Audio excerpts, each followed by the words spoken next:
Hey, Brian King here.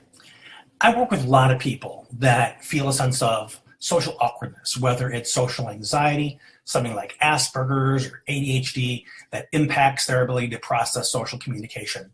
And this fear of awkwardness leads to them being socially paralyzed in worst case scenarios, or avoiding socialization. Or if they do need to socialize, they can get really tongue tied or having other difficulties, forgetting to listen, spacing out even more, because they're so nervous about looking bad that they actually become a self-fulfilling prophecy. And I just had a conversation with one of my weekly group coaching calls yesterday, and this topic came up.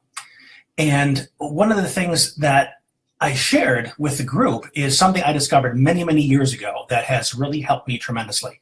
Because back in the day, I was actually given a diagnosis of Asperger's, which is a form of autism. But I have committed myself so wholeheartedly to learning social strategies that there's no way I'd fit the criteria today. And I teach these skills to my sons and my clients as well. But let's get down to it. What I taught the group yesterday was something I discovered, which is what I call social disclaimers. But let's back up a little bit first. Notice the ADHD there at play? Why are we fearing our social awkwardness in the first place? Well, bottom line is people judge, don't they? It's something that even the best of them do. The people that say, oh, I'm non-judgmental. I'm very accepting of difference. I'm very open-minded. I'm happy for you, but our minds judge, okay? It's not to say that we believe the judgments, but they happen. They show up. They pop in there. And if you pretend they don't happen, they're going to influence you. So why do we judge? Well, one reason is good old-fashioned insecurity. You are afraid the other person's judging you. You judge them first, so you feel better about yourself. That's a pretty common interpretation. There's also this habit of comparing. Am I like them? Are they like me? They remind me of this other person I knew who I also had a good feeling about. Or they remind me of this other person who was a great big jerk. I bet you they are too. And that noise interferes with communication. The need to categorize things. You know, who's a good friend? Who's a bad friend? Who's my best friend? Who's an acquaintance? All this stuff is juggling in a person's mind while you're hoping they see you. And you do the same thing. So how do you compete with that noise? Because you want to create a good impression, you want to connect with the other person, you want to have rapport, but you not only have their internal dialogue, you have yours going on. So what I've discovered, as I mentioned a little bit ago, is a technique that I call a social disclaimer, which is you front load your interaction with them with the information they need to interpret your quirks correctly, okay? Because if you are afraid that if you don't make eye contact, they're going to think you're a liar. They're going to think you're not paying attention. Well, tell them what the heck it means. Tell them you're not going to make eye contact a lot of the time. I have made a point of making eye contact over the years because I think some eyes are real pretty. And also, I've learned that I can look at a person's eyes while still tuning into my ears. It's a skill that I've developed over time. And sometimes I'm really tired and I forget to do that, so I default to my old habit, which is veering off, but I'm still listening. So what I've learned, and you know what a disclaimer is, right? It's like one of those tags on a hairdryer that says if you use this while taking a shower, you're an idiot, you're going to get electrocuted. Well, I'm not saying someone's an idiot for talking to you. That's not what I'm saying. I'm saying that disclaimer is you're telling them in advance, if you use this item under these circumstances, this is going to be the outcome. So you're effectively telling people, when you talk to me, this is an experience you can anticipate, okay? So what I would say to somebody as far as the eye contact issue goes, I'd say, hey, you know what? Sometimes in order to really hear you, I have to look away so I can tune into my ears because I don't want to miss what you're saying. So I've basically told them, you are going to witness from this behavior from me, very likely, and this is what you're going to get instead. This is what it means, and it's going to meet an important need of yours, the need to be heard. So if they have a belief that says, you're only really hearing me if you're looking me in the eye, I'm telling them, there's an exception to this. This is what it looks like, and you're still getting that need to be heard met by me in this way. You follow the logic here? But you've got to communicate it. You've got to communicate it confidently. Here's another one, and this is one I have to use often. I have a tendency to monologue, kind of have verbal diarrhea when I'm really excited about a topic because I want to get everything out. This happens a lot with people with Asperger's or ADHD because you don't just get a few ideas when someone asks you a question. You get everything that you've ever learned about that subject. And you have a hard time prioritizing the important facts from maybe the not so relevant facts. So you just dump it out and hope the person listening somewhere within that mess gets what they need. Well, that can lead to overwhelm in social situations, right? So this is what I do. This is how I front load it with a social disclaimer. I say, hey, you know what? I tend to talk a lot when I really get excited about something. So if you want to ask a question, please feel free to interrupt me. I won't get upset. And this is kind of a unique opportunity to give people because they're not really used to it. I found people sometimes giving me a deer in the headlights look when I use this disclaimer because they've been taught interrupting is rude. But in this case, we need other people's help to put us in check because we don't always catch when we're monologuing because we're so caught up in making sure we get the ideas out before we forget about it that we're caught up in our own thinking. But for the people that do take us up on it, when they do interrupt, thank them. Because when they see this work, they will repeat it. And then you will have a good rapport with this person because they're comfortable interrupting you.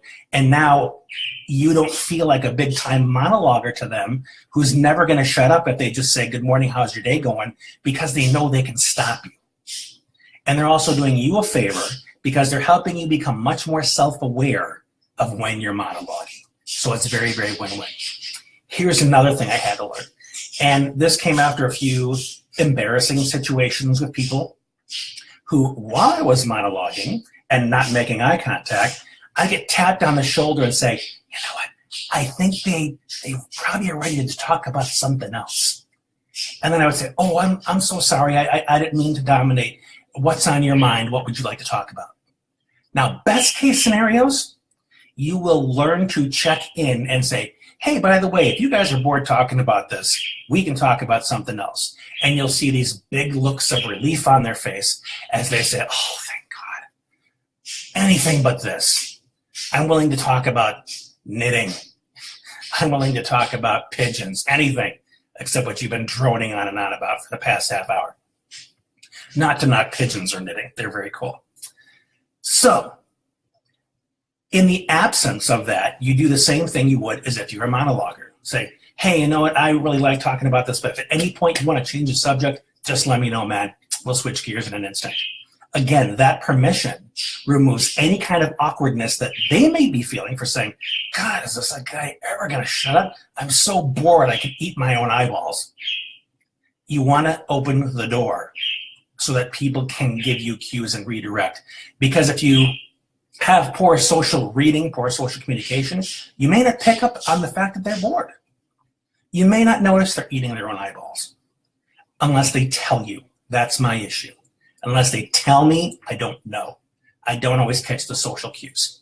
So, one last social disclaimer is the tendency to say what's on your mind, to speak without thinking, and pissing people off, and you have no idea what happened. Because in many cases, it comes out so fast, you may not even know what you said. So the disclaimer for that is, hey, you know what, sometimes it sounds a lot better in my head than it does when it comes out. So if I ever say anything that's upsetting to you, tell me immediately so that I can clarify with you. Because as much as possible, I want to eliminate any hurt feelings or misunderstandings between us. Now, I don't want you to try and memorize these things as though they are rote. These are examples from my own life and from the lives of my clients when I've helped them kind of custom fit the wording for their social situations. Again, there's more art to this than there is science. And it's important to develop specific beliefs about what it means to be in communication with others. One case in point, the belief that misunderstandings will occur in the absence of clarification. That's a core belief, meaning we don't always get it right. We make mistakes. So we need to have room to clarify to make sure our meaning is understood correctly. If you have the belief that, no, I heard you right the first time. No, don't try and back out now. That's a bullshit belief that gets you in trouble because you do not have immaculate perception. You will not hear it right the first time, hardly ever. You need to allow room for clarification.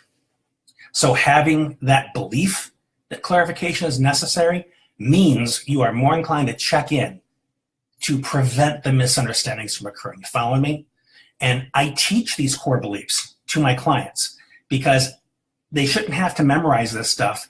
It should automatically make sense to think and speak this way because you believe that it's necessary. It's like if you believe it's a bad idea to piss off a hornet's nest, you're not going to do it. But if you look and say, oh, that's a cool thing, let me whack it with this stick, you're going to have a very different experience. So the beliefs drive your language. Because if you don't believe it, chances are you're not going to remember the script. And you shouldn't have to. It should be natural. It should be inherent in you.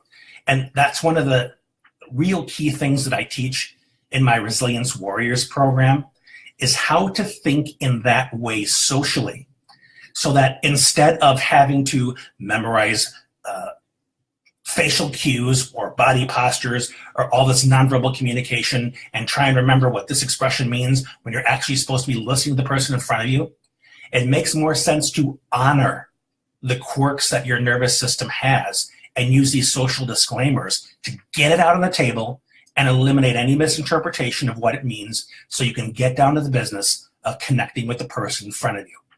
Make sense? So if this is an approach that you're interested in learning, all you need to do is go to my website, resiliencewarriors.solutions, and check out my group coaching program because that's what we talk about every single week. And my clients walk away with so many life-changing strategies that allow them to have relationships they never thought possible. So check it out if this is for you. We'd love to have you on the inside. Thank you so much for tuning in. I really appreciate your time and I honor your attention.